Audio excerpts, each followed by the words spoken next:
Welcome everyone to another episode of Routes Unknown. I do apologize for the caption screen not being right at the bottom just yet. I am fixing that. Basically, all the little screens decided to resize themselves into an infinite nothingness. So I am trying to fix all of that. And the intro video that's supposed to play on repeat did not play on repeat. So, fixing that. I know that y'all can't see all the fixes that I'm doing with the... There, that's sort of all right. All right, this is a return of Routes Unknown. This is our third episode. We are returning to the Blueberry Fields. I am RPGHour, they, them. I'll go next, I guess. I'm Eric, aka Eldritch Crow, he, him, and I'm playing Chris, also he, him. Hi, I'll go next. I'm Rainy, she, her. I am playing Agnes Wolf, also she, her.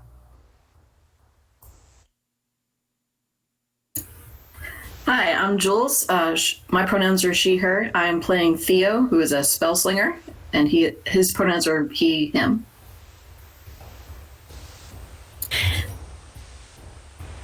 Cool, I'll go next. Hi, I'm Fox, they, them. I am playing Polaris the Divine, who is also they, them.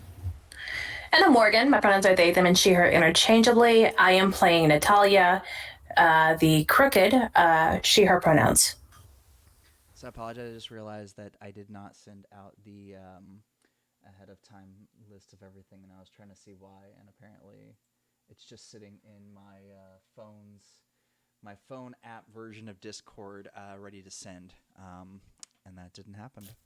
It's fine. It's been one of those days. Well, okay.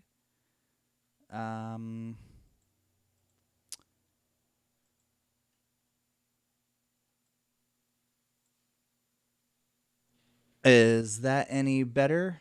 I'm being told that I'm being a little quiet. Also, everything froze on my side for a second, so I was scared. But okay, all right, I'm being told that that is better.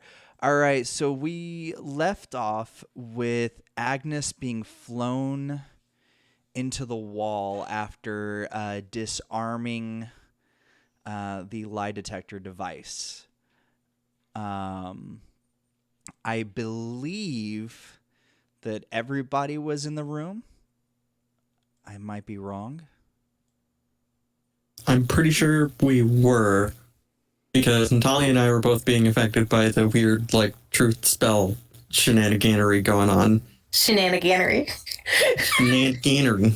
I was strapped in, and I think actually, oh my gosh.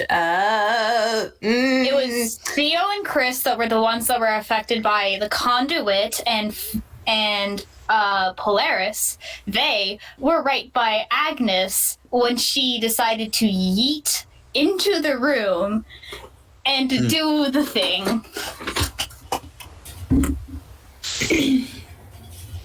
Oh yeah, we almost had a funny Theo moment, but didn't quite happen.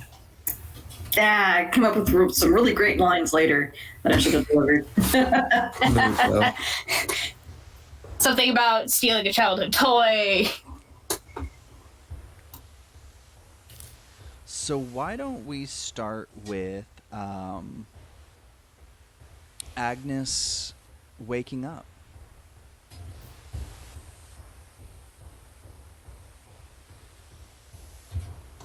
Ow.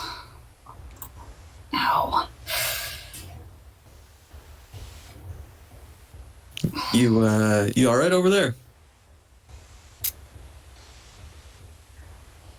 Nah. Fair enough. At least you got your regular voice back.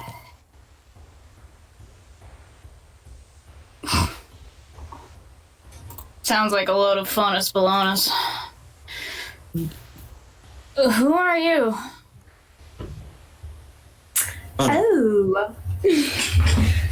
Oh, I don't think she's who she is. Also, question, is it hard to unstrap myself from this thing, or am I just, like, glued in now? Oh no, This is your new can hat? easily unstrap yourself now. I'm gonna start unstrapping myself. Ooh, yikes.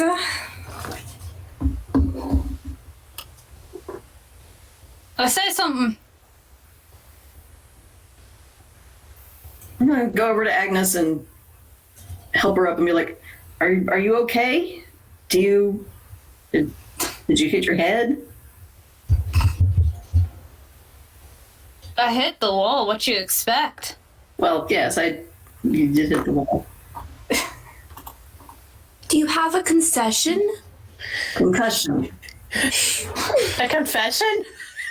She may have both of you. I think we've all had a little bit too many confessions today, thanks. Also, does she sound, like, different to y'all? Is that... Oh, no, her normal definitely. I accent? think Okay. on that too. Okay. I was just making sure. I didn't want to... I'm just speaking honestly here. She sounds weird. You sound weird. Who are you? What did you do with our friend? If I'm gonna be perfectly honest, sounds like you lot drank way too much Giga water. And who is this Agnes? Oh, All right. God. Ooh, I don't like that. What is Giggle water? Can we just thump her on the head as a reset?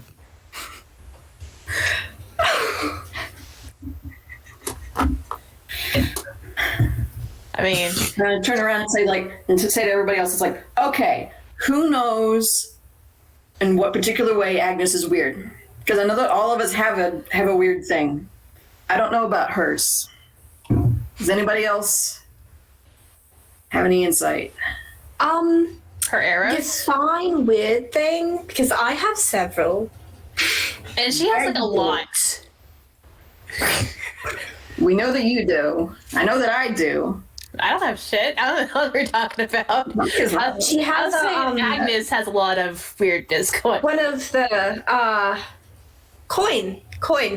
There's a coin. The coin. And turn around and Agnes and said, "Do you have the coin? Did you flip the coin wrong?" You mean this thing? As Yes. I just like hold it up between my fingers. Yes. No.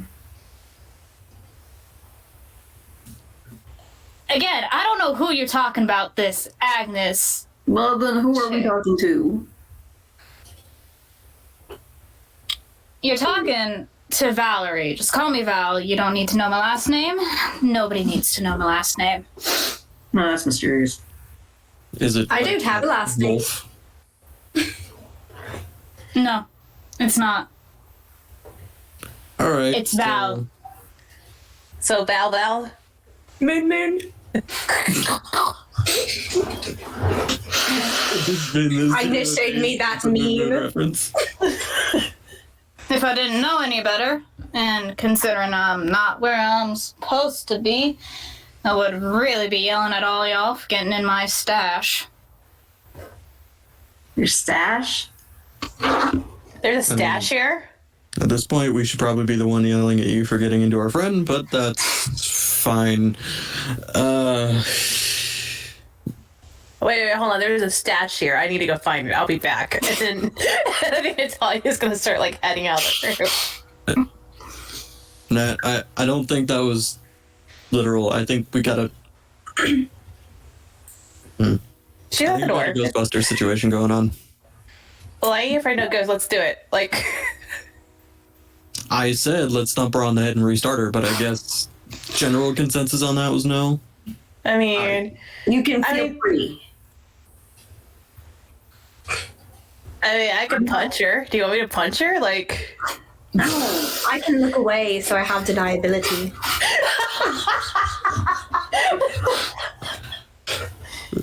Chris thinks real hard about this. Like, you can see he's maybe kind of grinding his teeth over it a little bit.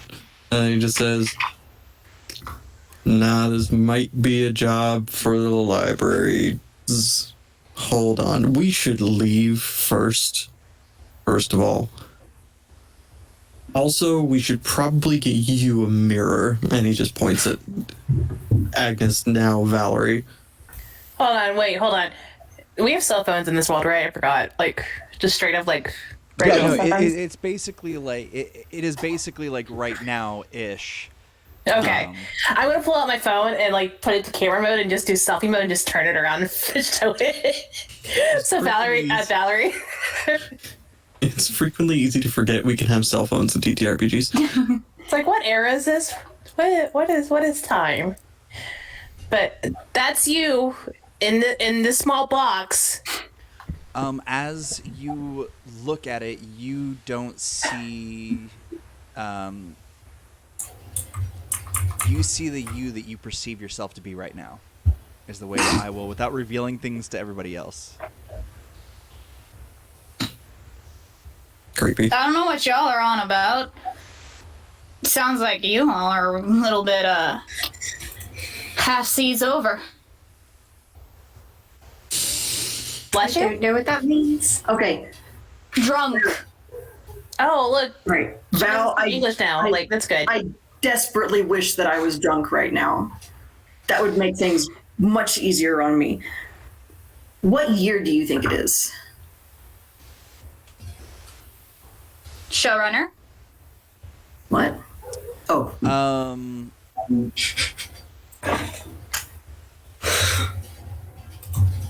Do I think it's the year that I think it is? Despite seeing the entire thing in front of me of what I perceive it to be? Or do I know, or am I aware that I am not in? You have suspicions that you were either in a place of advanced technical research, as you were in previous moments, or something else has happened, and you're not quite sure. But you know the last year that you would have been in. I don't know exactly what year it was, or it is now, but last I remembered it was 1923. ah. And there's our problem. Yeah, okay. You're going to want to come with us, and we need to get out of here. Now hold on a second. Just No, there's no holding on. there is holding on. No. Answer As is Val just like reaches for a knife. There's holding on. Why does she have a knife on her? And Chris just like shoulders the shotgun and he just says, nah, there's not holding on. Let's go. We are somewhere we're not supposed to be right now. We'll answer your questions outside. Fine. And just flips it back and into the sheath, like the little like knife sheath pocket that was on the hip clipper. All right, so we get ourselves at least outside of the house, right? Yeah, we need to get out of this little packaging center. So as you're going back through the building, it doesn't look the way that it did before. It looks like there's the door to this office, there's the door to the one that y'all were just in, and the rest of the building is kind of an open area, storage area, lots of fans and things like that. Everything that was on the other side of the door is definitely different now. Huh. I'm really getting tired of this reality warping bullshit. All right. Well, one way or another, we can get outside of wherever we are. Randy, I sent you a quick clarification, by the way, on Discord. Oh, did I do something wrong? No. Mhm. So y'all are exiting Okay. the building? Yes. Yes. There is no Question. issue there is no issue exiting the building other than it looks different. Question. As we're, leaving, can Natalia get like right behind Val and try to pickpocket the knife? You are more than welcome to attempt that. What would that be? Cool, sharp, weird. Yes. Yes. Yes to all. Is there a prudence stat? I know, right?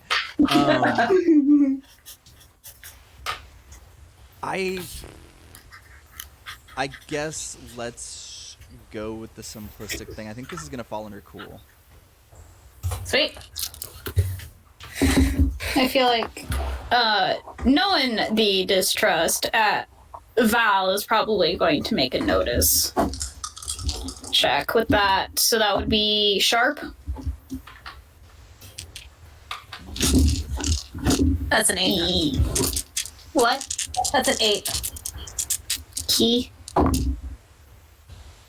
Yeah, Val doesn't know quite anything. That is a 4 total.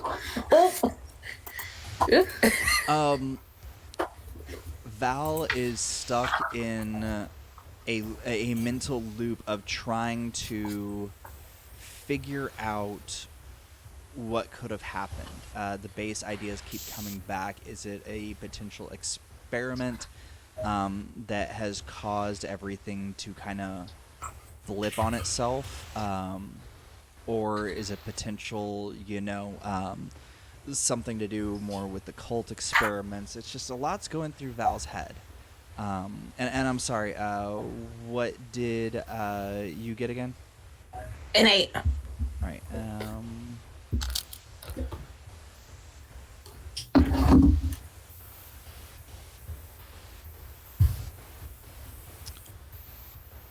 it's hard to.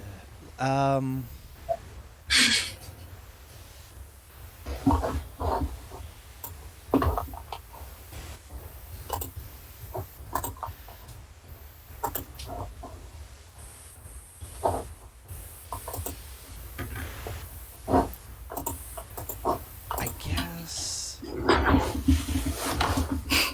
So you get it, but you jar Val back from the muttering and refocused nature that she was in. You just realized somebody stole something from off of your person.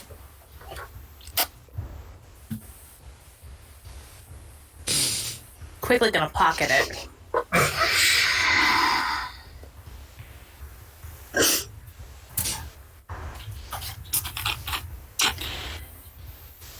Whoever just stole whatever the heck they decided from my person, if they don't give it back by the time we reach that front gate, it ain't gonna be pretty. At this point, if we all step out of the building, is everything still frozen? So, not exactly. Some of the blueberry fields are still icicle berries and icicle leaves, but the other part of it just seems to be completely bare. You don't see any evidence, because there's a bush not too far from you. You don't see any evidence that like it melted. It's just that it's just gone.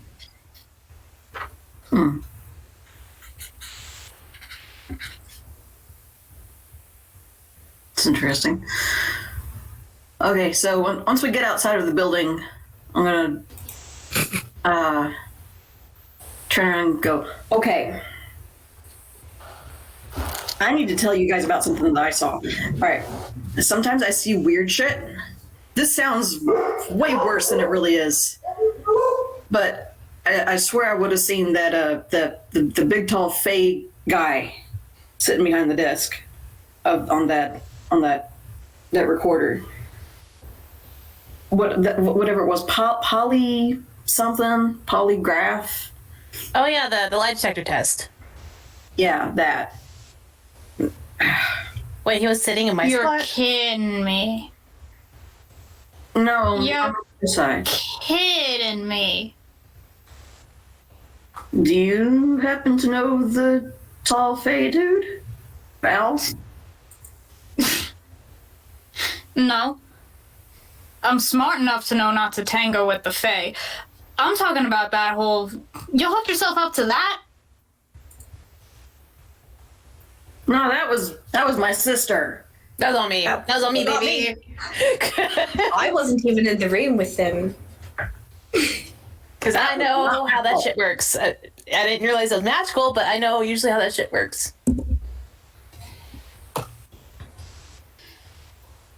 Okay, another quick question. Are any of y'all working for any of those suits?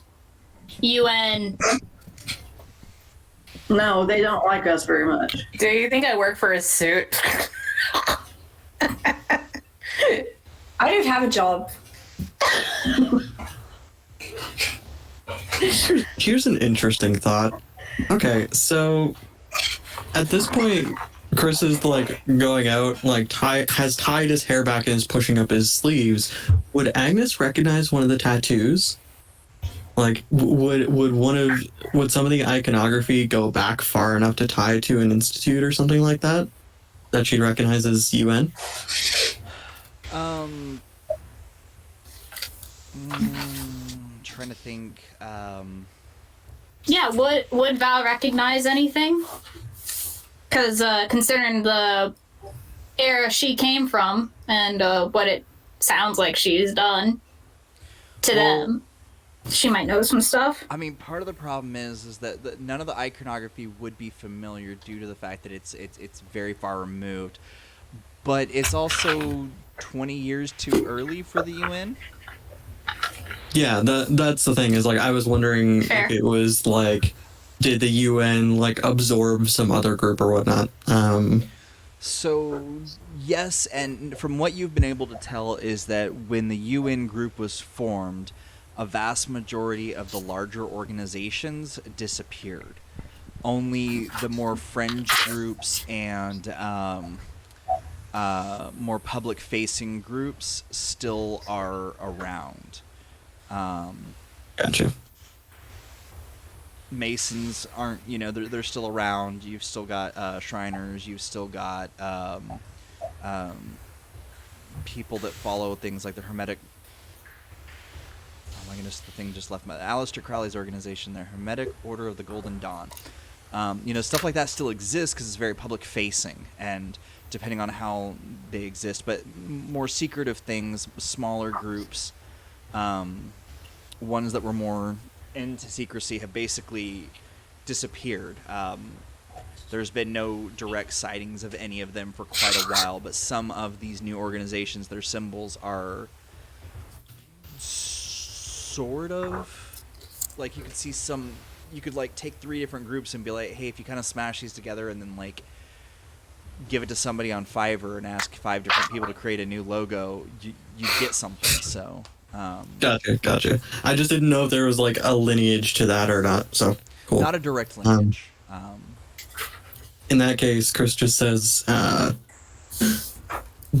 one of them, but we've had some dealings.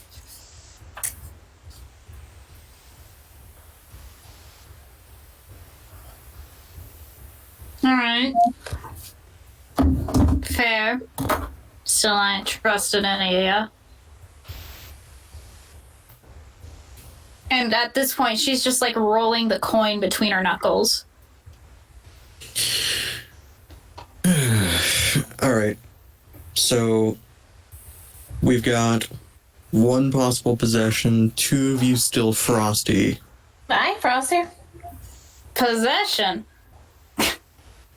I didn't fucking die. Do you know what year it is? Well, from that device you showed me, it looked like it was what?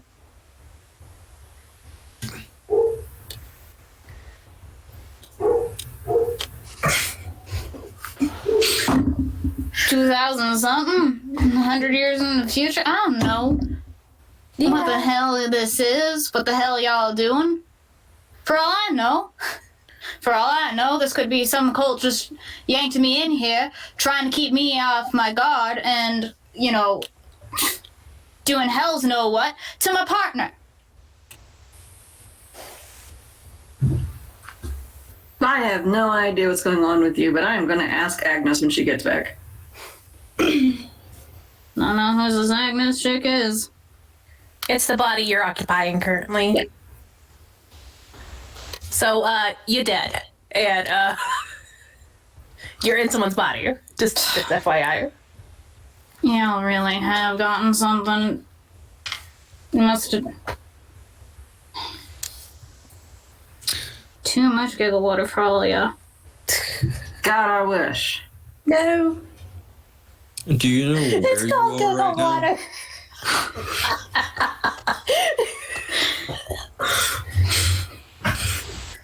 And Natalia's just cracking up on, off to the side. I'm considering, since this farm RPG, I don't think Val's ever been this far west, far east actually. Probably not. At least not at the very least not this down south. Definitely. Potentially. Hexwood has basically kept themselves off the map until more recent times. Mm-hmm. So Agnes just looks Chris dead in the eye. Nah. Don't know what this town is. Welcome to Hexwood 2021. Here in Texas. Still believe you're still you? Because trust me, you're a bit far from where you probably were. And as I said before, cult bullshit. No. And I think Natalia's gonna look at Theo, she's like, do I look like I belong in a cult?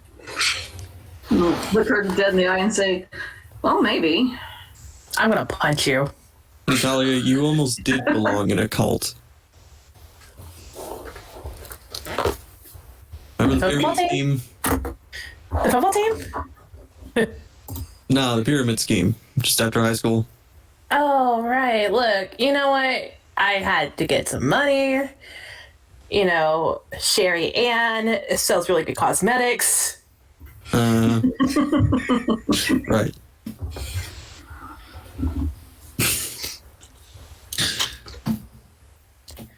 So, Whatever, I'm just gonna go and find my own way back.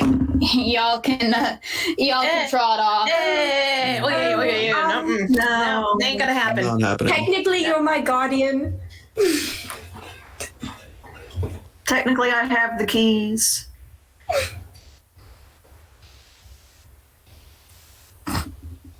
Keys don't mean nothing. And you look like you can fend for yourself with everybody else here. I'm good. I'm golden. Peace. I think Natalia's It's just gonna walk towards the front gate. And Natalia's gonna look at Chris and be like, no. Chris is just gonna look at Natalia and be like, now. And Natalia's gonna run after her and just tackle her. Oh my god. Straight up football tackle, or at least try to. Laris is just like, oh no.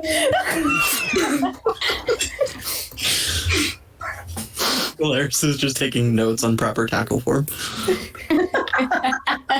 So you're going to tackle her while you're still inside of the farm? Oh no. Oh no. I don't like that was asked. Look, you ask these questions like it means anything to me. Like, Okay, Natalia. are you going to try and tackle Val Agnes in the farm, at the gate, outside the gate? Like what? Probably at the gate. At the gate? Yeah, make it easier for us to get to the cars. All right. Then I need Okay. High or low? Low. All right, y'all fell just inside of the gate. Oh, beans. Beans. I don't know what that means, but beans. Well, considering that Val had a bit of a head start, and depending on where Nat tackles her, Val would probably be more so out of the gate than Nat would. Just, general tackle physics. Sorry. I've watched many a tackle from my brother, who is also in football. New to the Unity engine, tackle physics. Now, this is y'all fell just inside of the gate, and Val, you feel weird, as if you've been drinking. As soon as you get close to the gate, and then you get tackled, you feel like you've been heavily drinking. Ugh. Maybe I'm the one who's a little bit heavy, half overseas. Yeah, I guess we probably should have checked for a concussion, huh? Chris is literally just like gonna walk over, and as Nat has Val pinned, basically gonna scruff of the neck, lift Val, and be like, "So, you're gonna stick with us because you're body jacking somebody right now, and that's a no." I am not body jacking anyone. This is my body. Really? How tall were you?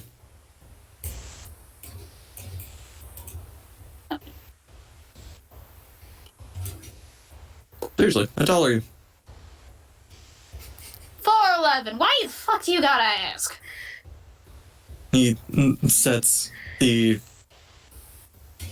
body jack Agnes down and just pulls the tape measure out of nowhere and flicks it out and just says,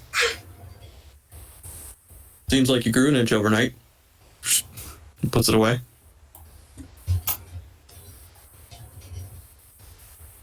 .4'11" without shoes. Funny boy. There's a lot of denial going on here.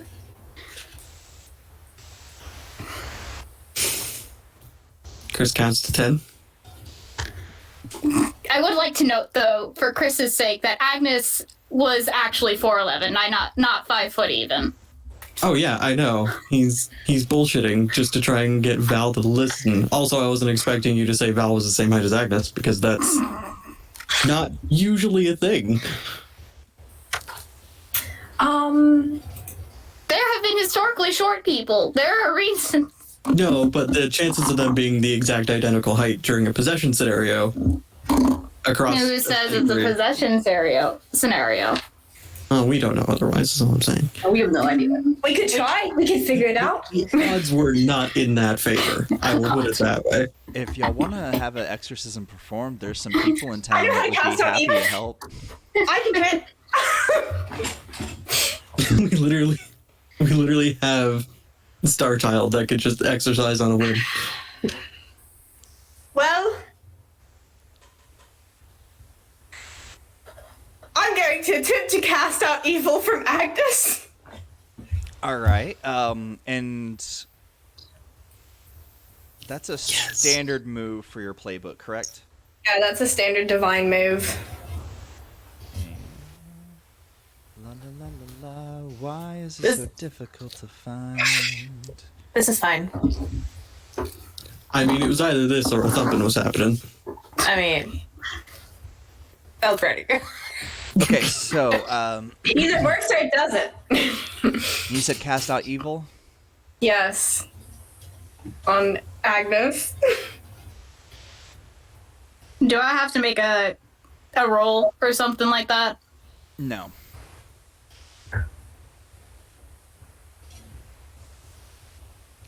Polaris does. Let me know what you get. Yes, the tough, correct. Alrighty. Okay, let me pull up my little dice roller. With my modifier, that is a 12. So that's a 10 plus my 2 tough. So, you go in, and as you do this, the bushes nearby turn back to fully thriving blueberry bushes. Ooh. However, nothing seems to have changed with Agnes, or I should say Val. Alright. You know what? Niceties are over. You put me the fuck down. You let me walk out this goddamn gate. And you better frickin' pray I don't find any of y'all. Frickin' Texas. Mom told me to stay the frick away. I probably should've. Oh man, this is awkward. Please note that Val is actually in possession of Agnes's bows and arrows.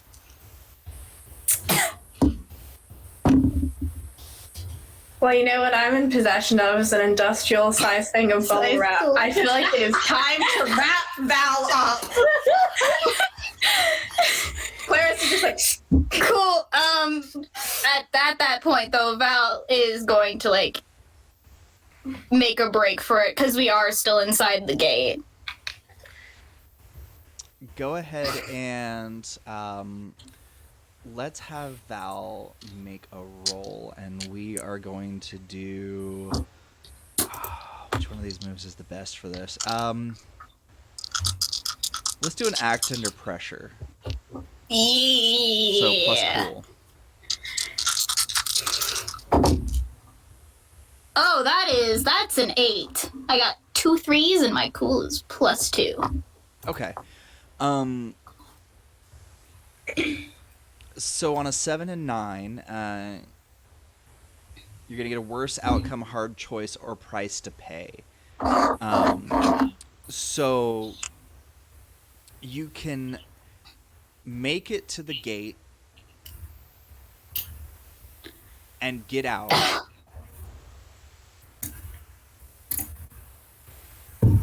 But you as Agnes feels like this may temporarily sever your abilities to communicate with this person. And so you can either jerk them back and stop them from leaving, or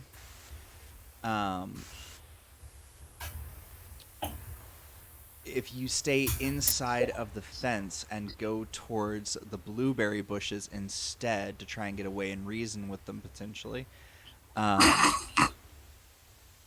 you feel that you wouldn't be temporarily or permanently disconnected from this past life. So you as Agnes has this decision. You feel this as she's making this break. Yeah, Agnes is going to, the decision for Agnes is we're going to break for the bushes, like feint for the gate, but go further into the bushes. Okay.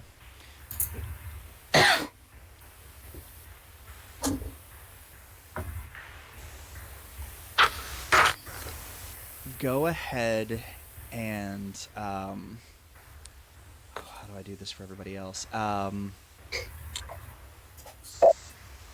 So for all the non-Agnes people, what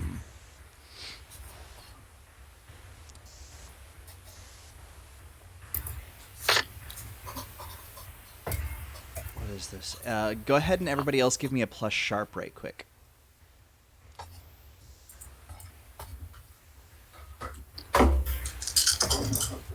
I'm going to do a modified read a bad situation. That's a 10. Sorry. or Wait,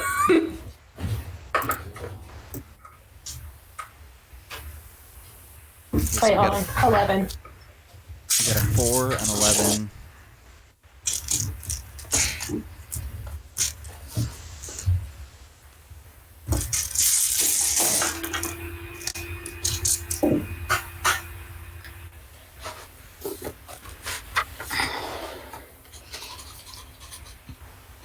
Oh, sorry, I was muted. 9 for me. Oh, okay. So 4, 11, 9. Jules? 12. Okay. So Polaris is dazzled with the beautiful bubble wrap baton. That we have.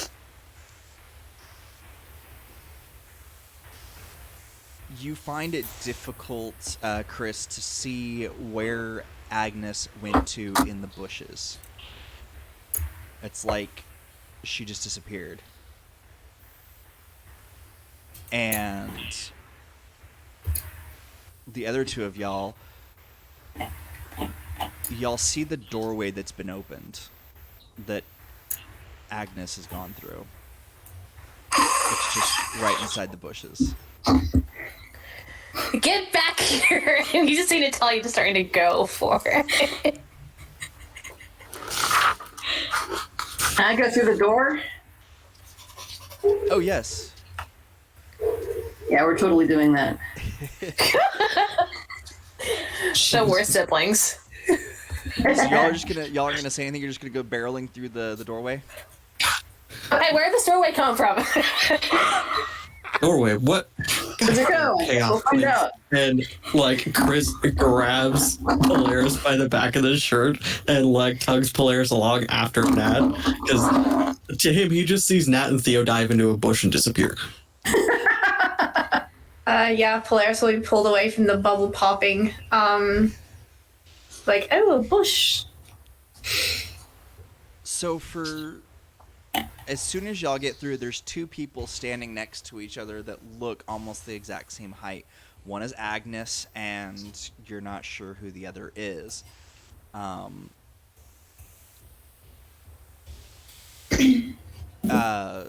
Theo and Natalia have no issues going through that doorway. Chris and Polaris, because you weren't prepared for this doorway, because you weren't sure of exactly what was there, it's like falling down a hill through bushes, and then you come out on the other side with everybody else. And sitting on a rock is a small, looks almost like picture books of a goblin. A big, smiling, grinning face with sharp teeth. But it has wings, and it's only about 6 inches tall. As Polaris has landed on top of Chris's chest. Polaris is just like, I'm good. With a huge it up. pop of bubble wrap between them, because unfortunately the bubble wrap also landed on Chris. This is deflating much faster than I wanted it to. I also like to think that the sword just kind of clips Chris in the forehead as you stand up. Oh, probably. They're very awkward and lanky. They're not exactly taking a lot of care. They're probably like, oh, let me get up. Just like shove a hand down like on Chris's shoulder and like awkwardly like get up, like putting all of their weight on him in order to do so.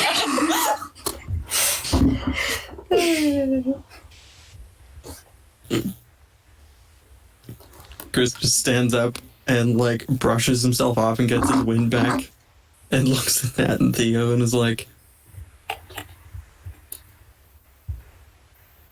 I swear to God, you two. What? You came along, didn't you? You're here now. This was clearly the right decision. Yeah, duh.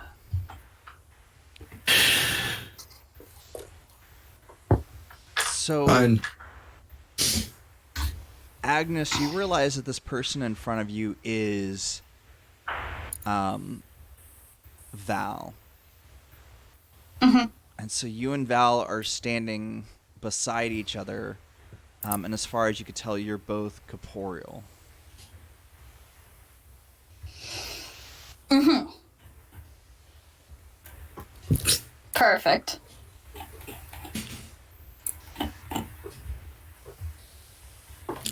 Oh, Great. Looks like that solved the issue? Question mark.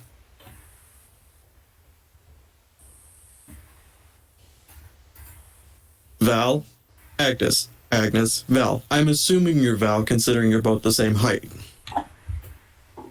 I am Sino. Oh, hello, little friend. Not really a friend. Let's discuss you crashing my home. And he's pointing at your feet. Oh, sorry.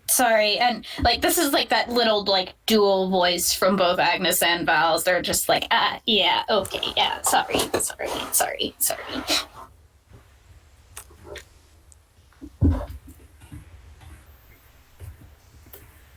I see that there's one body but two minds, two souls. How about we fix this?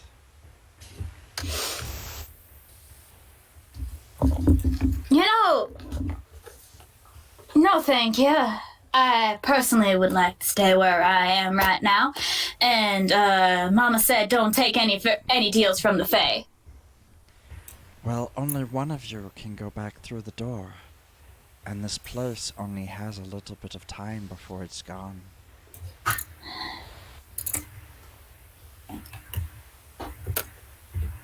I'm turn to Agnes and say, "You clearly know more about what's going on than we do. So, what the heck?" I'll explain later. And like you go watch as Agnes just like grabs Val's arm, like the corporeal Val's arm, and just twists it enough to just grab the coin from her fingers. You're going back to 1924 and I won't bother you again.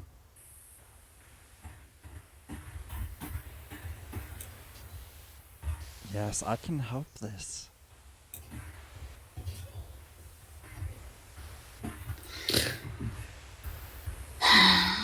My aunt always said it pays to be polite in the presence of a fae. We've already crashed your home. We'd rather not put you to any more duress than we already have. So if you'll excuse us, we'll just be on our way. That's fine. But there's only 5 bodies to go back to. And there's 6 of you. Technically, that one doesn't count, and she points to Val. I'd be more than happy to trade you for her. No. No. That sounds like a terrible idea. I like friends. This sounds like a win-win to me. Okay, Polaris, you're getting out of the boat. I think Natalia's gonna start looking for an exit and start pushing Polaris towards it. I'm sorry, Sinel. And this is like Agnes speaking as she's just still got a hold of Val's wrist. I'm sorry, Sinel, but this one's part of me. And I can't let you take her. Fine.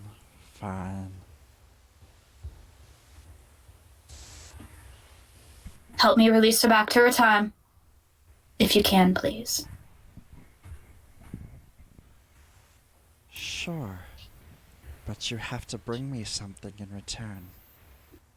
And you have 1 week to do so. Any particular want? Nothing too fancy. Just a doorknob. Okay. We can do that. I can do that. My normal door is behind this place with tea. Oh, I know. Orange door. Okay. But if you can find a purple door, I want the doorknob. You want the doorknob for the purple door? From the purple door. for my orange door. Okay. And, what... Just so we're crystal clear here. And what happens if I don't give you this doorknob from the purple door in a week? Well, you'll have to come back. You and Val. And one of you will have to stir.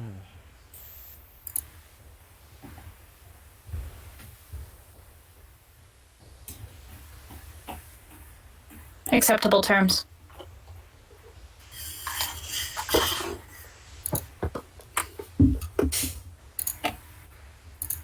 So the doorway grows behind you, and there's an easy way out through, and you see the blueberry fields back behind you again.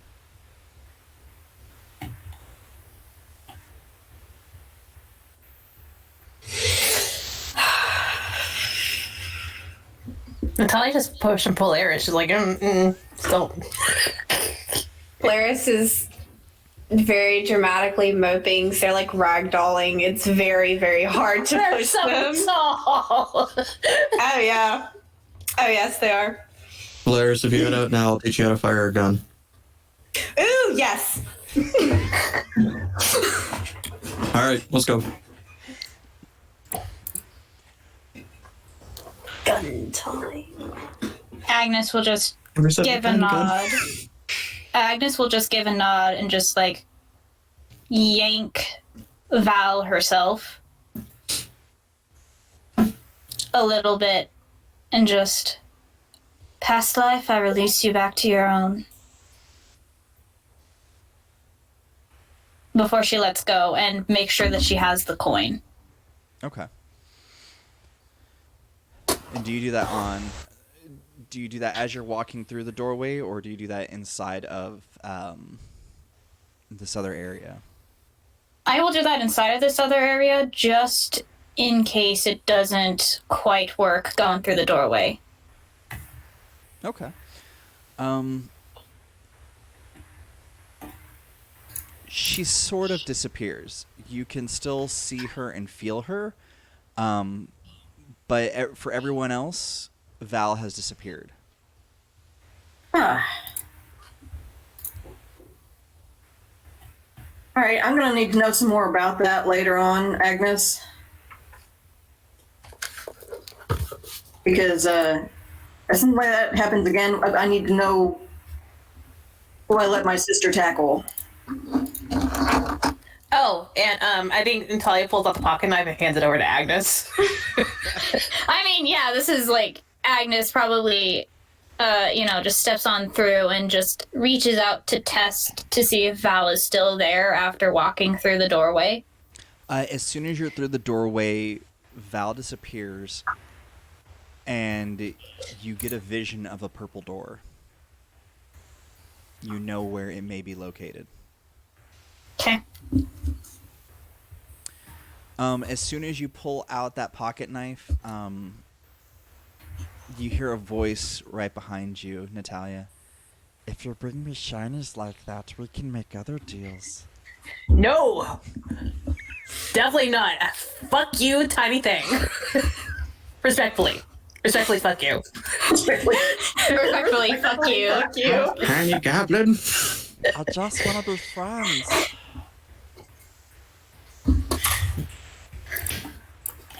Does anybody linger in the Fey area anymore after this? No, I think I think Agnes was the only one who lingered just to release Val. As soon as y'all are all back through, Agnes looks different. It's kind of hard to put your finger on it at first, but you notice that her hair is about 2 or 3 shades lighter. Her lips are much darker. And she has a lot of freckles that she didn't have before.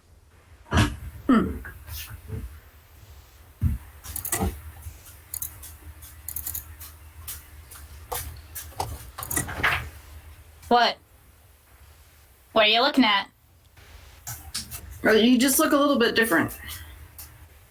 Happens when you make deals with the Fae. No. Shouldn't do it. Should have done it. You don't just even. I worked with the Fae once. That's actually how I got into the business. Really? Yeah. I was casing a joint with someone who I did not know. It was a friend through a friend, and yeah. Fae. Was that the time I had to bail you out and you wound up wearing like a foam finger, pants that were like 3 sizes too big, and a varsity jacket? I think that's just a drunk escapade that happened that one time, but like, It's kind of hard to tell, you, Nat. it is. I know. I'm sorry. I'm not sorry, but Like, no. not sorry. But I mean, it's not the first time I've made a deal. This one actually is far more easier to keep. Find a doorknob from a certain door, get it within a week time frame. No pesky solstices to keep track of. It's better than nothing. So on the other side of town is a little shop. It's well known for anybody who likes non-firearm ranged weaponry. And you remember that there's this tree that some of the kids like to hang out at. Somebody decorated it, put a little door there. You never paid attention, but you realize that door is purple. And it kind of fits the description that you remember, or the visual description that you saw.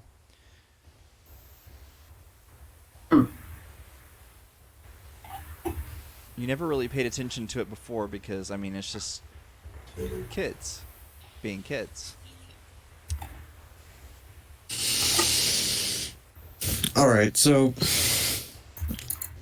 I'm sorry, that's We've got- just for Agnes, because Agnes was the only one that saw the door. Chris is just all business at this point. All right, so let's take a little stock here. We've got the branch from my aunt. Theo, you still breathing ice and snow over there? Test it. Anyway? Go runner? Sort of. All right, It's, still gotta get you fixed. It's nowhere near as potent as it was before. It doesn't seem as bad. Yeah, but you're still breathing ice and snow, and it's Texas in a distinctly not ice and snow season. Well, So- you're not wrong. Also, that just happened, and he sort of points to Agnes like he's just taking stock going down the line. I owe you a shooting lesson. That's gonna have to wait till next week. Because I have to go check on the house we were at before, because I don't want to just leave that. And you need to see my aunt at the Tito's, Theo, just to get all that patched up. Okay. I'll take your word That- for it. what's up? Nice tackle. Thanks.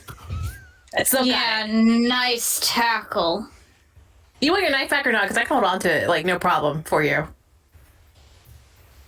Agnes just grabs the knife. Yeah, that's what I thought. Okay. I'm just going to give you all a small little rundown. Because unfortunately, in Polaris, I am terribly sorry, but there are some things that you don't know about me that are typically family secrets, and while you are technically considered part of the family, you're still not family. My weird is the fact that I can contact past lives of mine. So anything connected to my bloodline in any way, shape, or form doesn't have to be familial. If it is a life that has been somehow cosmically assigned to me, I can get in touch with them. That's interesting. Yes. They have past experiences. It's easier to learn from them.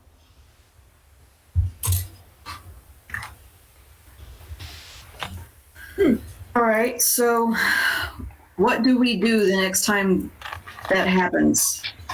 Also, why did they take over like that? Or do you even know? It's a toss-up. Yeah. That's the first time I've ever had one like take control that long. Yeah. Well, let's Happened much more often when I was a kid, but I'm not. No, not since I've been able to control it. Gotcha. Well, I'm no stranger to uncontrollable abilities. So let's come up with a plan. Listen, as long as they're not a Visigoth or a serial killer, it's fine. I have 2 questions. I'm not going to explain Visigoths or serial killers at this point. I have no questions. Polaris, we can take. No. I got the serial killer thing. Look, players, we're gonna watch some documentaries together, and we'll learn. I do like to learn. There we go. See, I'm helping. And Uncle Jer has a couple of books about Visigoths that you can check out. Great. Now that we've got that covered. Isn't it like after dark at this point? No. Wait. It surprisingly, according to your cell phones or any other timekeeping devices that you use, you've only been in the building for about 10 minutes. Huh.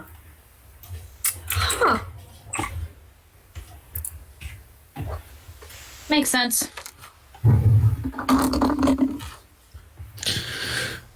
Right.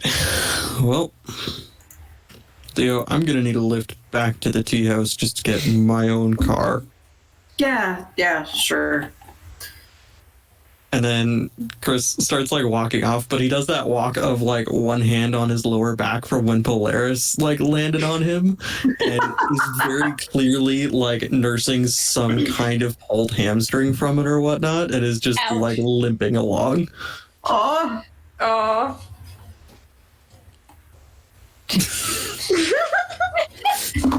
Does that review with the assist?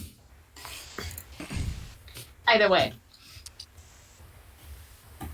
Didn't all of us come in the same car? No, I Two drove vehicles. Uncle Okay. Jeremy's. I drove Uncle Jeremy's van because we had to put these two in the back so they wouldn't freeze anything. Right. I thought I was in the back of a truck. Yeah, that's my truck. Okay.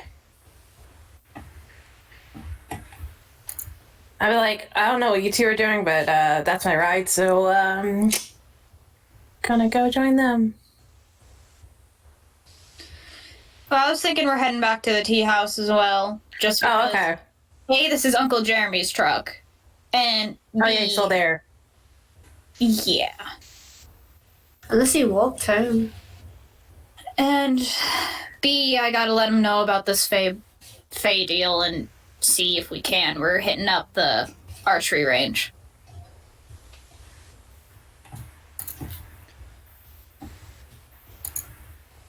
So Sounds good. there are 2 paths to get like back into town. Well, technically, because you're right next to the loop, you can ride it all the way around and pretty much go in any way. But the 2 major roads leading back into town, you can either go up the road, take a right, and you're gonna go through some neighborhoods and stuff like that before you get back towards like the tea house and anything like that. Or you can go up a ways, take a U-turn, and then go back the road that y'all took to get here. So it is the road going back the way that you originally came. That same path is going to take longer than the other way because you do have to go down and around to get back that way. So drivers. Agnes is going to take the shortest route possible. Okay. Cause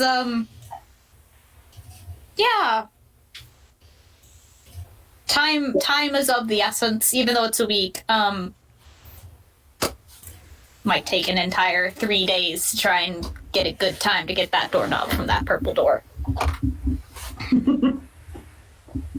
Yeah, I'll go back the same way.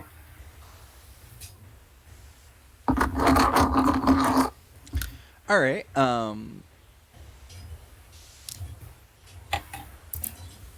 So, as y'all are driving back, you get partway into town, and there's a little bit of a shortcut to get to the tea house, and it goes through the neighborhood that y'all were in last night. And not directly on that street, but as you're passing that street, there's 2 UN armored personnel carriers at the end of the street, not allowing people on the block. And where the destroyed house should be stands a 2-story white and blue Victorian house, much different looking than the house from before. And you can see a family there on the lawn. And it's a very quick passing as you drive by that you can see this. And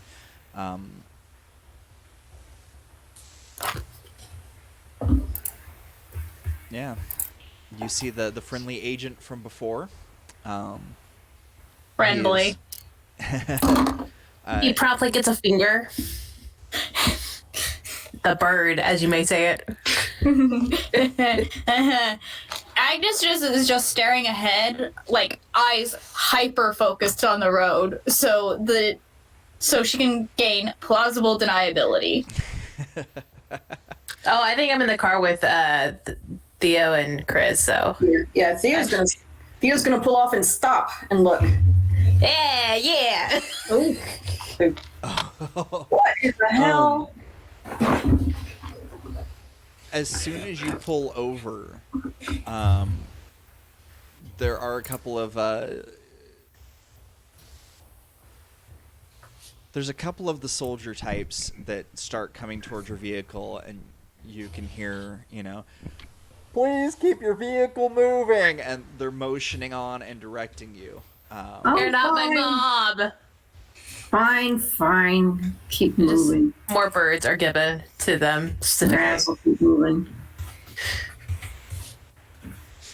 Chris just takes a few notes in a little pocket notebook and then just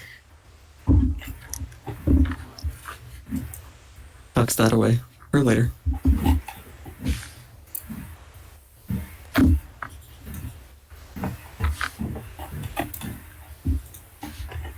Who here is more familiar with firearms? Probably not Theo. It's Chris, the person who uses a modified beanbag shotgun. I mean, Natalia knows guns too, but probably not as well. I legitimately have an armory, so if that answers the question. Also, Chris was in the military. Wasn't he? So at this point, the firearms that the NATO rounds that they're using is 5.56. This is a slightly smaller round than what they used to use. All those firearms are very noticeable. You can see them. It's the standard round for many military. However, Chris, you recognize the firearms that they have are only available in the larger round. It's an older NATO round. It's a 7.62 round, and it is a little bit bigger than the standard AK-47 7.62.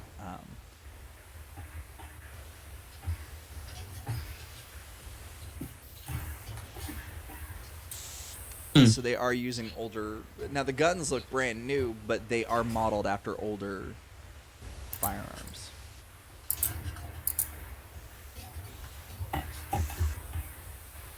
Would Chris know whether or not those rounds are particularly like built to do more damage or a particular thing? I mean, larger round, larger hole. Oh yeah, fair. I was just wondering if they're packing a little extra something. Not necessarily, but it is kind of a strange thing considering standardized rifling or standardized rounds. He'll just quietly take that note and make sure to ask a particular question of that agent if he ever runs into him later.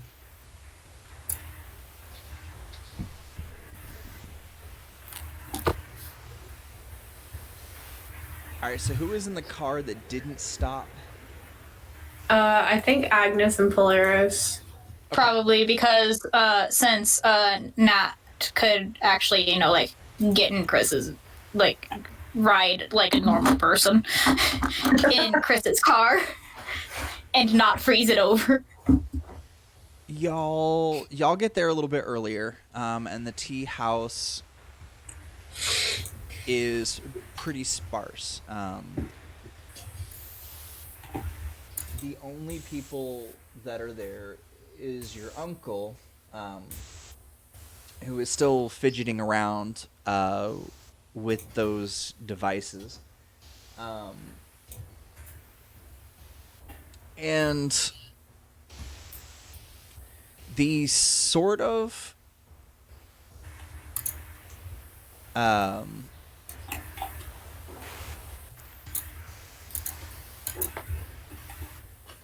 my goodness, my brain just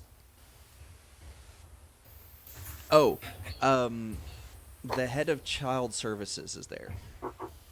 That's what we call it.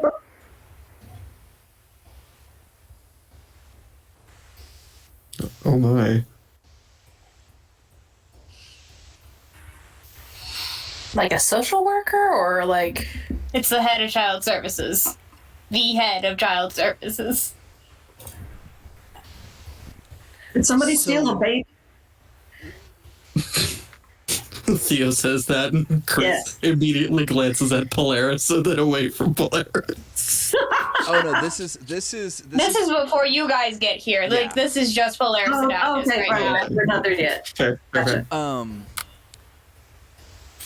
So there's not exactly police in Hexwood. It's basically divided up between sort of two different services. There's emergency response, and then there's more long-term services like child services and adult protective services and things like that handle more long-term cases. They make sure that people's rights are being protected and everything. So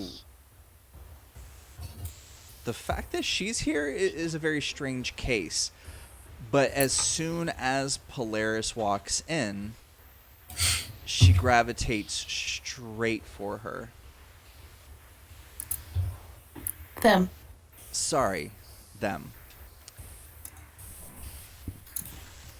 Yes. Agnes just, like, Ooh, protectively steps in front. Yeah, like, Agnes just, like, protectively steps in front of Polaris just before she gets within even a 15-foot radius and just... She easily moves you aside. No. Oh. I see. Dear child, are you even over the age of 18 yet? They have you working and doing things. Have you even gone to school? Do you have any type of identification? Well, first of all, I am 3,778. I don't know what school is. Well, vaguely. Actually, Agnes goes to school. I don't know what identification. Agnes is just, like, trying to, like, just doing the whole no, don't stop talking sign.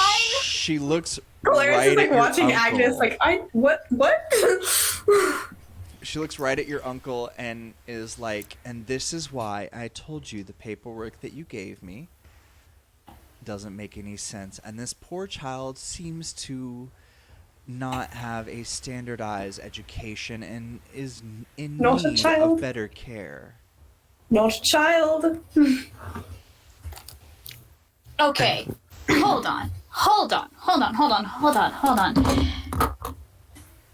Miss Ma'am. Miss Ma'am. You do have Who to look called- up to her. She is. I know. With heels over 6'2". Of course she is. Of frickin' course I have to crane my neck and break it just to stare this woman down.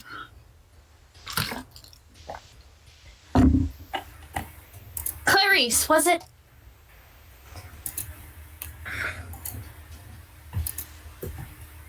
Clarice Reynolds. No. I'm so sorry, dear. I don't know who that is. But I will let you know that according to your transcripts, your high school degree is also in question. I believe that your uncle's influence has taken you down a negative path, and while you are over the age of 18, I can call my friend at Adult Protective Services and we can get you situated into a better home. And just who so decided to tell you about myself and my sibling here? It's a small town, sweetie. It's a small town, sweetie. Ma'am, if you may, if you must. A good portion of the community already knows who I am and my family, and, you kind of really have no right looking into us like this. And again, I will ask, who tipped you off? So, the rest of y'all walk in as Agnes is finishing her statement.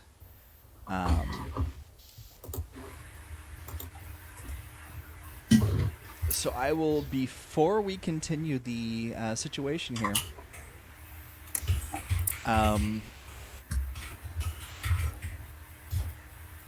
anybody that wants to can do a read a bad situation roll, I got a question. maybe. Maybe about my question? I would like to do the read a bad situation roll as we're doing this. Okay. But what is your question?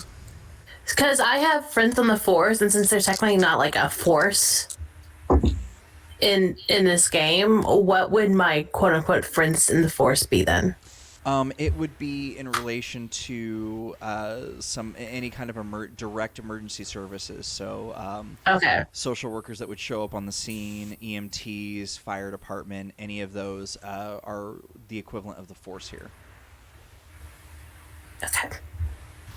So it's fine. So I rolled in a 10, which is an 11 total because of my +1 sharp.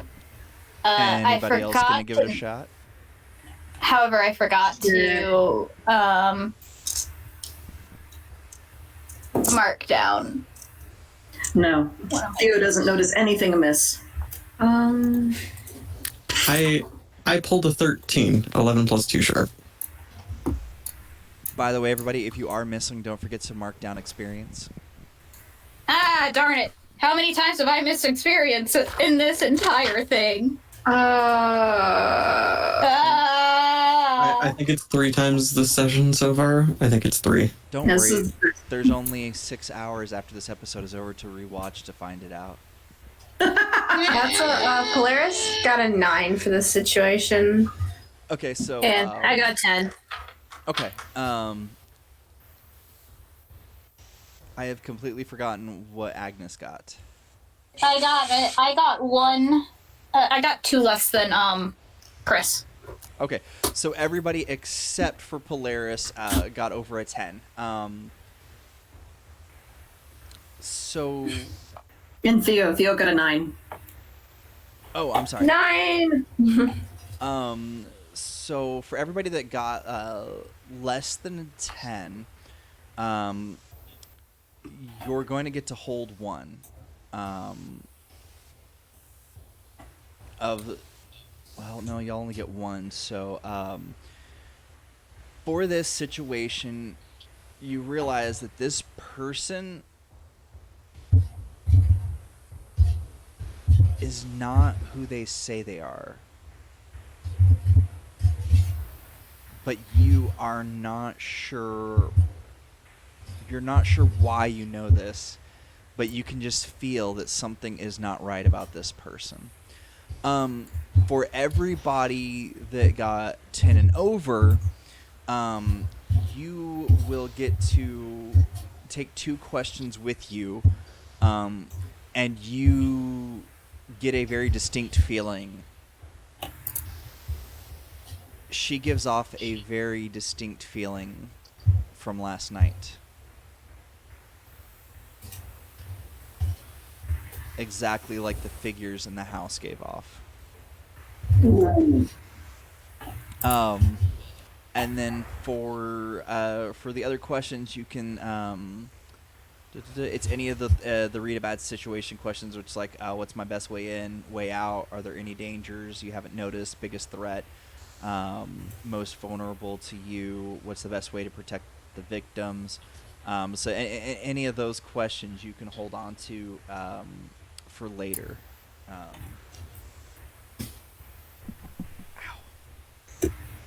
So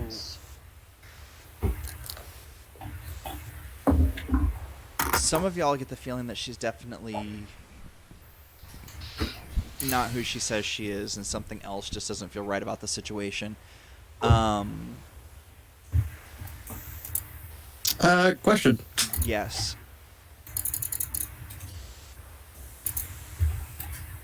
This might be real dumb. So I have a cold iron sword as one of my monster slaying weapons, and knowing what iron does to Fae,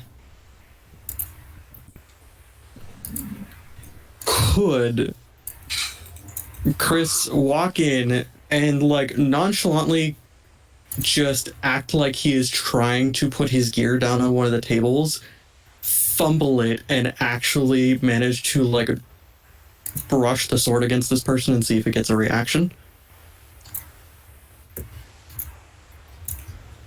Is it a small enough sword to fit in your stuff without being easily seen? I don't know, because the only description I have is cold iron sword, and in brackets, to harm, hand, messy iron. That is all I get to know. I would assume it was probably just like in the duffel bag that he usually carries with the shotgun and everything else, because that's sort of just his go bag for strange scenarios. So it would be that idea of like he slings the duffel bag off his shoulder with it accidentally open and the stuff just like tumbles out and hits them. I mean,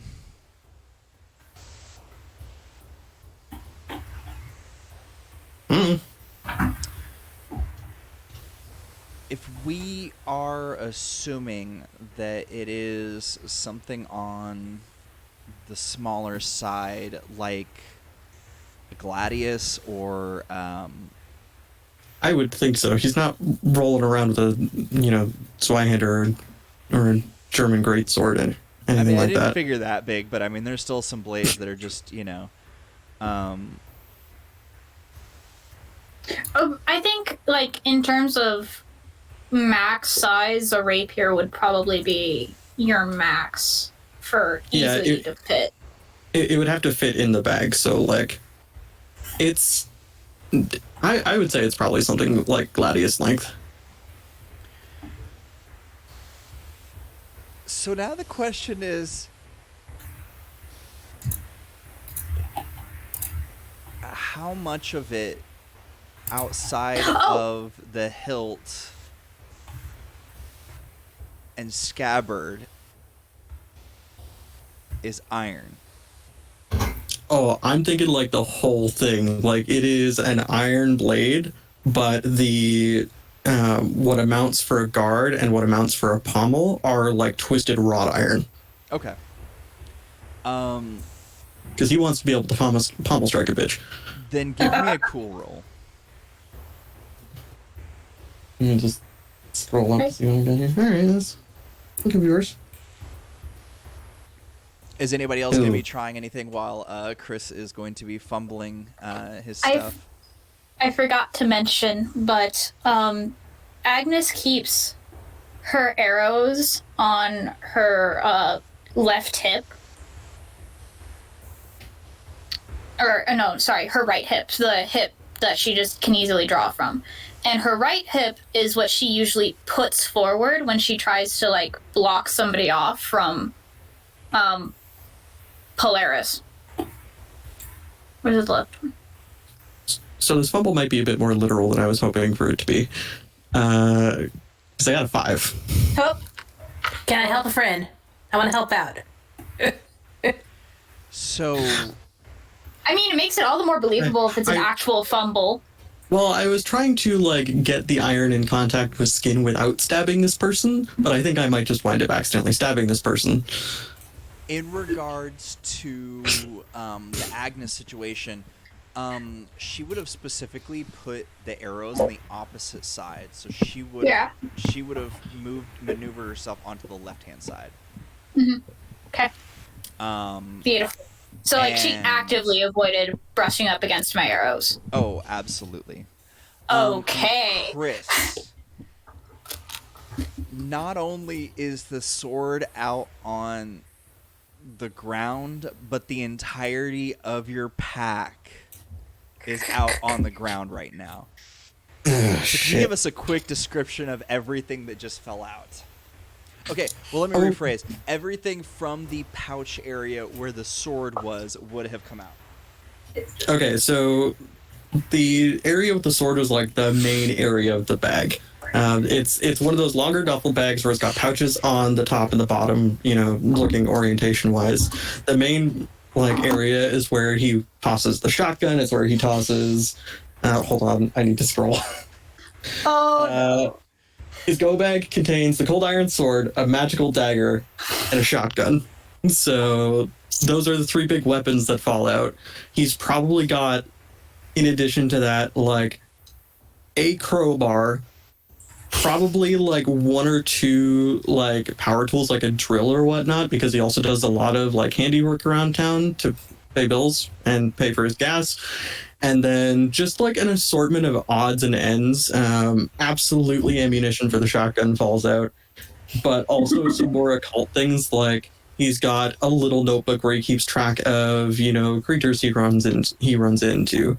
He's got at least one dictionary of like random occult terms that he might come across that he can like just peruse through at a glance.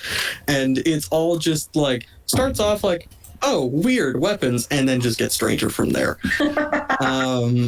There are also definitely a couple packets of instant coffee and at least one like random unused tea bag in there, and they just look like they've been in there forever. Ugh. Oh, that's icky. That tea bag might be bursted open at this point. Oh yeah, probably.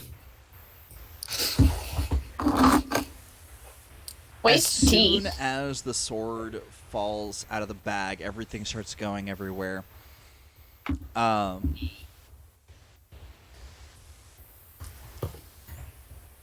She goes to lunge out of the way, and there's a weird, I guess the best way to describe it is a like glitch. And you realize that you're seeing your uncle tied to the chair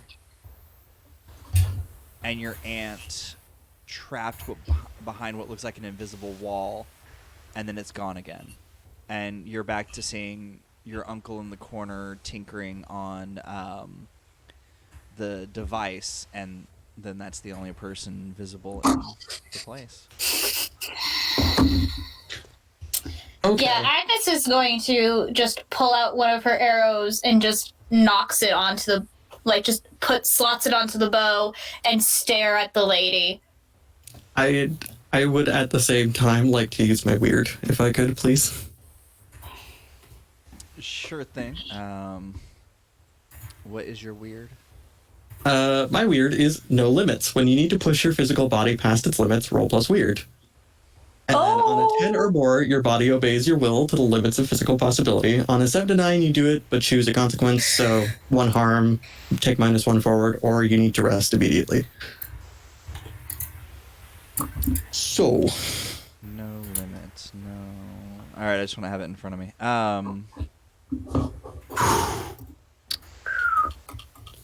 I mean, sure. Do it. Do it. I rolled a 10. All right. I rolled I plus 1. Do it.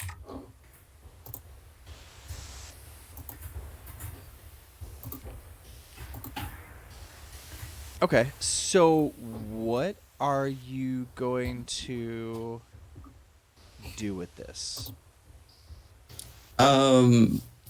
There's just this really sort of, it's this heartbeat moment almost where Agnes knocks the arrow, everybody's tense, and then the vision happens where we kind of see the uncle tied to the chair and we see the aunt behind the barrier, and Chris clocks into what's going on, and then it just seems like he goes into like hyperdrive a little bit.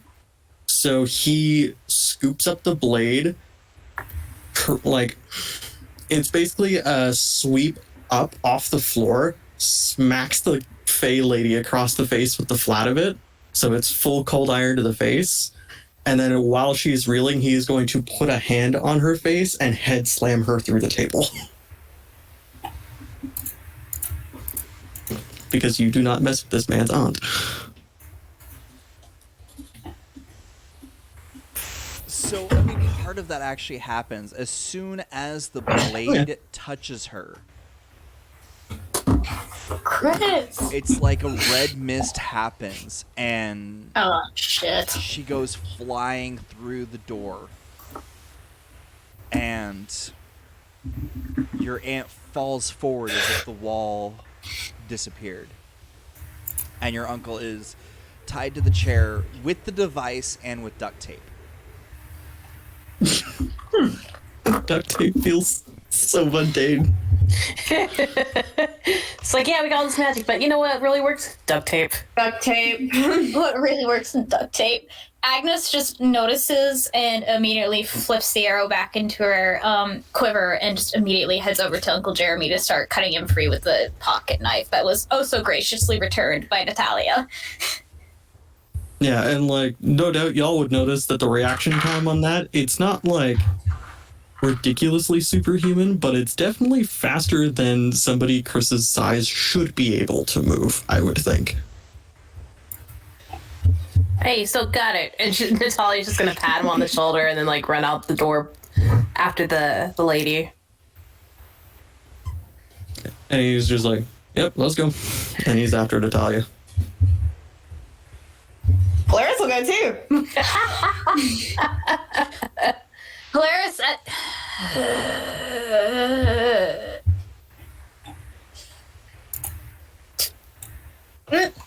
and Agnes will just like look at Uncle Jeremy and just, I'm going to just make it easy for you to bust out of this duct tape, and then I'm going after I'm going after Polaris. Okay. We'll talk about this later. Because like Jeremy would know what happens to Agnes when she has a Fae deal going on.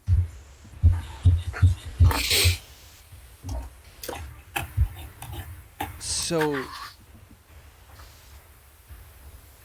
as y'all start going, it's like a thick fog. And you run into what you would expect to be just like the end of the walkway up to the front door. And instead you're running in the back door of the building.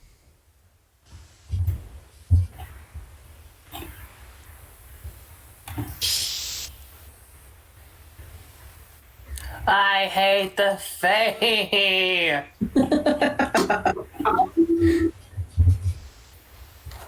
Polaris, oof. Oh, Is it possible for Polaris to just walk backwards, like out the door? Like, what the fuck is going on?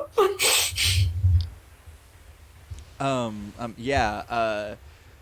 So by the backwards out the door, are you gonna try and walk backwards out the front or backwards out the back door? Backwards out the back door that they just ran in through. They just like hit the reverse. They don't even turn around. Yeah, as soon as Polaris starts going backwards, it's like a thick blanket of fog, and then you trip over your uncle for a moment. okay. Well, what happened? Sorry, I had to divert a phone call.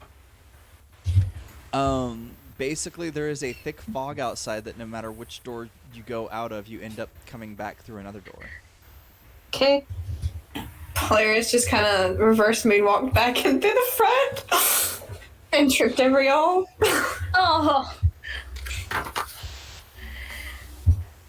Great. Well, looks like we at least scared him off. But now we're stuck here. Yeah. Jer. Uncle Jer, did they say anything? So It wasn't. you said you were going to make it easy for him to get out, but you never stated that you removed the duct tape from his mouth. No, I guess I forgot about that. And I'm trying to remember if you described him as having facial hair or not.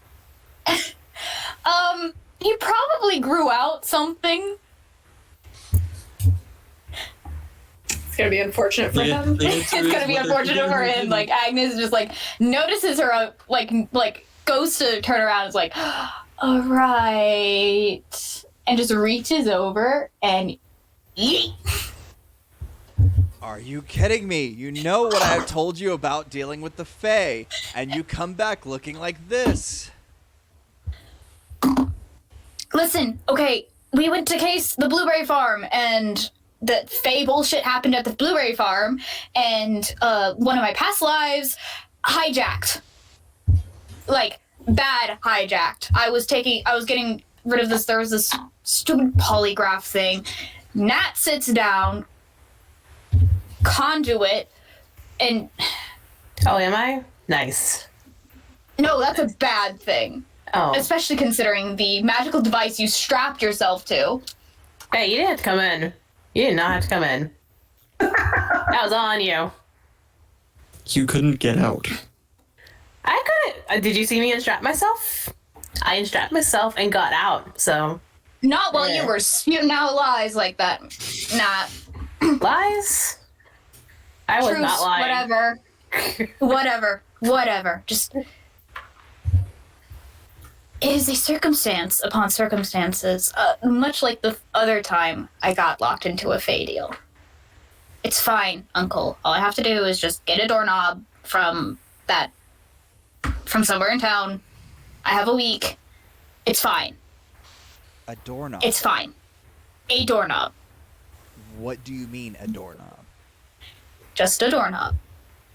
So we go down to the hardware store and pick up a doorknob? No, it's a specific door.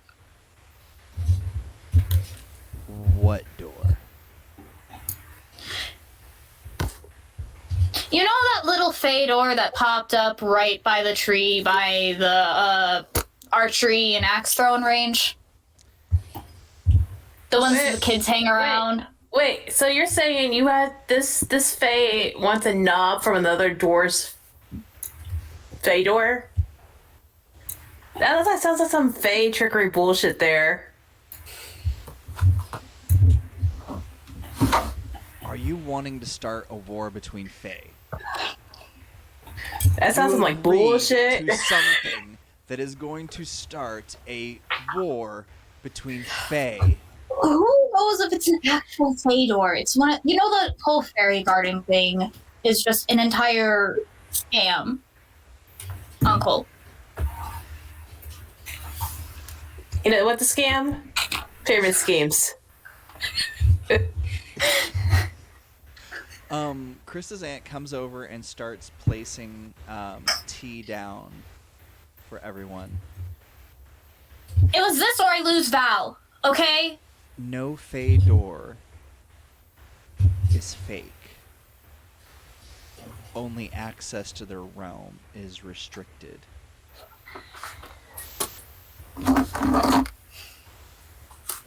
He's got a point. That was Chris's aunt. Oh, she's got a point. Clarice is just like nodding along as everyone makes a point, like, Like they actually understand it. I mean, to Polaris, it was all good points.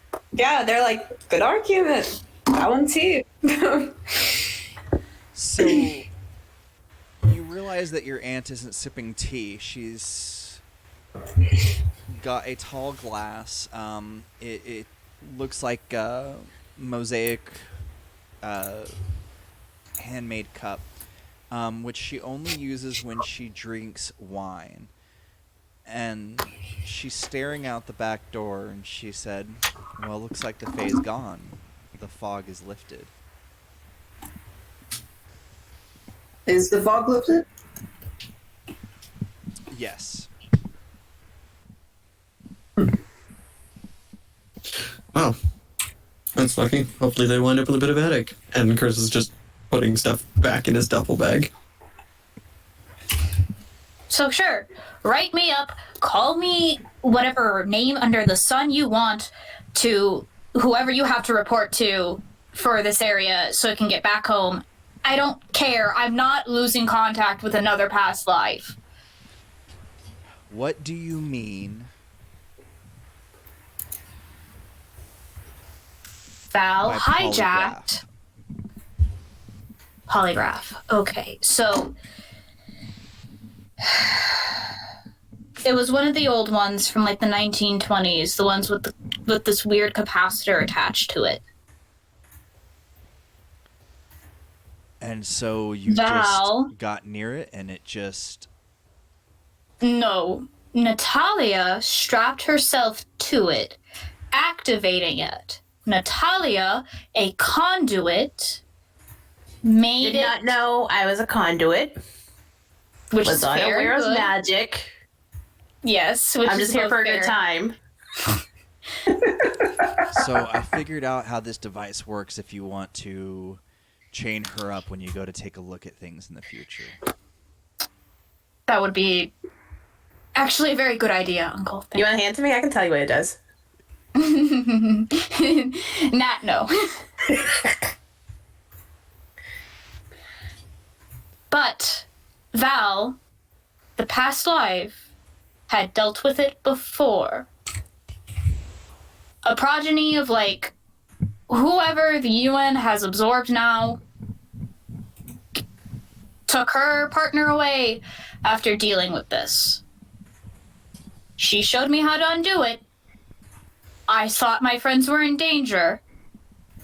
So I did the stupid thing and ripped the capacitor out, not knowing there was a Fey mark attached to it. According to them, I was thrown across the room. Apparently my voice went weird. And then Val was stuck in my body. Well, that just sounds like... Well, I've got some friends that can help with that. I don't want to visit your friends.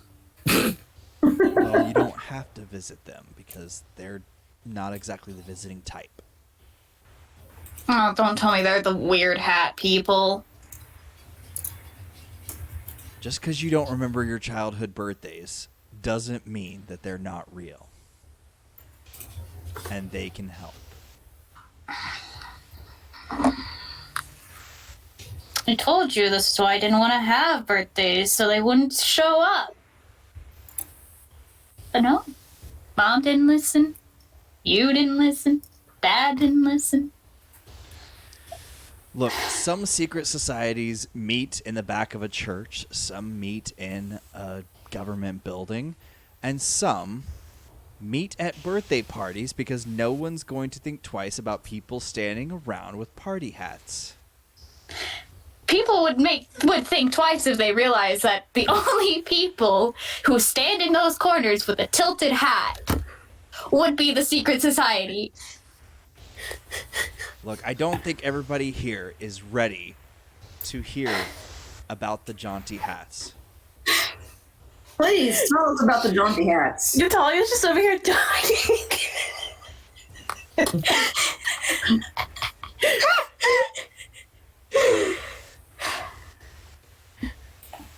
You're just like over here, like childhood birthdays, and I just kept getting explained more. She's like, "What the fuck?" Like, just This conversation is getting weirder and weirder. yeah. So as soon as Welcome to the Vols and the Old Tools, everybody. I am steeped in weird. So as soon as he starts describing that, everybody except for Polaris remembers back to a childhood birthday when there was people standing in the corner of your family's yard. The birthday hats that they were wearing were all tilted at an angle. They were dressed relatively like everybody else that showed up, so they didn't really stand out, but they all just kind of sat in the corner. They didn't really engage the rest of the party. They didn't really seem to smile, but you don't remember them arriving, you don't remember them leaving, and sometimes they would end up taking what looks like the gifts that they brought back with them.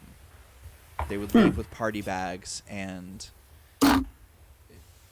you're just kind of not really sure what to make of it. Showrunner. One thing. We never, I've mentioned this offhandedly as like a single small thing, that Chris and his dad don't get along. Could his dad have been one of those people? If you want to go down that route, we definitely can. I don't know. I don't know if you had any plans in that direction. I will be say more it right dramatic now. than- I will say right now, if it hasn't been cleared enough in this conversation between Agnes and her uncle, Agnes does not have an in with these folks. So if we want to like have an in for the party, I'm asking the showrunner what makes this more interesting and dramatic. and the showrunner is pretty much telling you the same thing.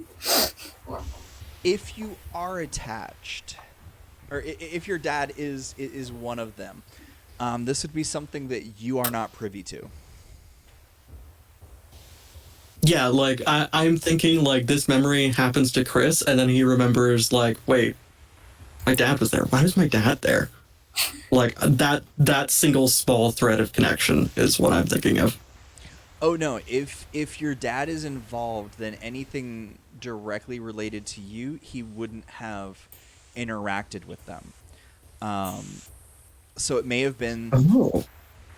yeah, they basically, if they're at somebody's party, They're not relations at all. yeah, they're not relations. But we will go into some behind the scenes stuff that will kind of direct this in a different way.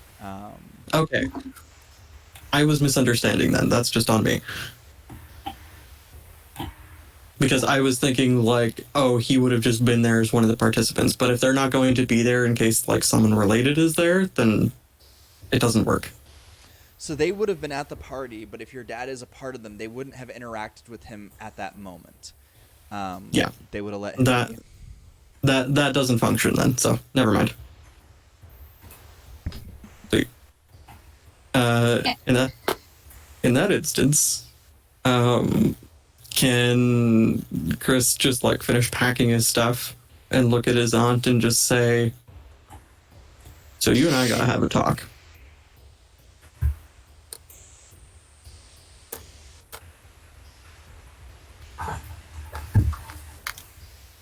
Later, dear, later. For right now, I think it's time to go.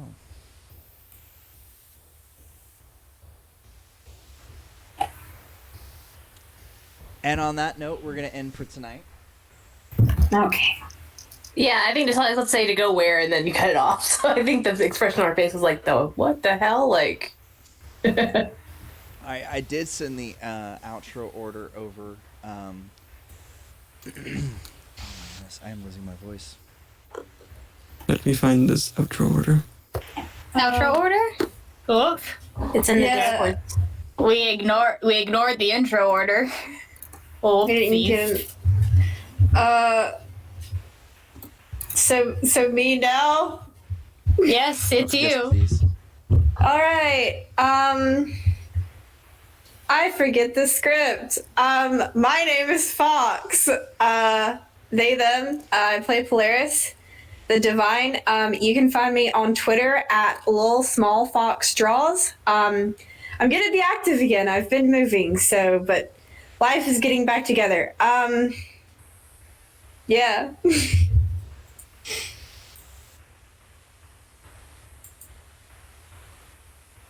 Hi, it's me once again. I'm Rainy.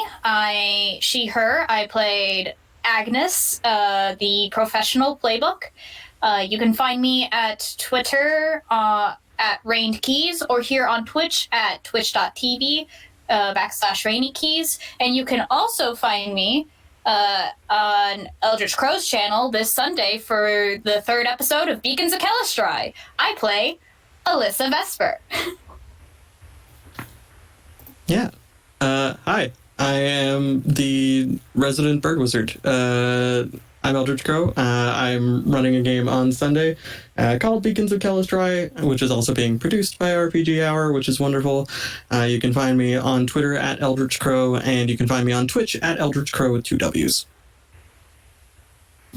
Hey, I'm Morgan. I just played Natalia the Cricket. My pronouns are they, them, and she, her interchangeably. You can find me on all the socials at Serena Bezos. You can find me this week. You can find me on Friday on Ryan Bolton's channel playing a Tell Timble on All, which is a Chimera RPG, which is a mix of genres, PBTA style. You can find me Saturday for the release of our Session 0 of our Kids on Brooms game on Utopia. And then you can find me on Sunday on Utopia again, playing live, where we're bringing Kahania Season 2 back. And we're playing most of the week in Stars Indian campaign, so I'm very excited about that. My character is very fun in that session. You can find my podcast, Power of the Players, Red Death. You can find me on more Utopia stuff with Game at a Glance. I will be on Actual Play's channel as well. Announcements coming soon about that. I think I covered everything. Just follow me; it's easier that way. I'll just share stuff. This is Jules, she, her. I play Theo, he, him, who's a spellslinger, and I'm on Twitter at SQLPI. So I'm a SQL database administrator.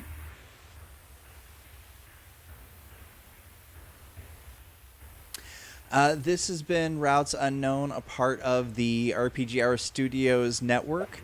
You can catch a lot of our different stuff that we do if you head over to rpghourstudios.carrd.co. There's a lot of links for the podcast shows that we do and the Discord, where you can interact with cast members between episodes.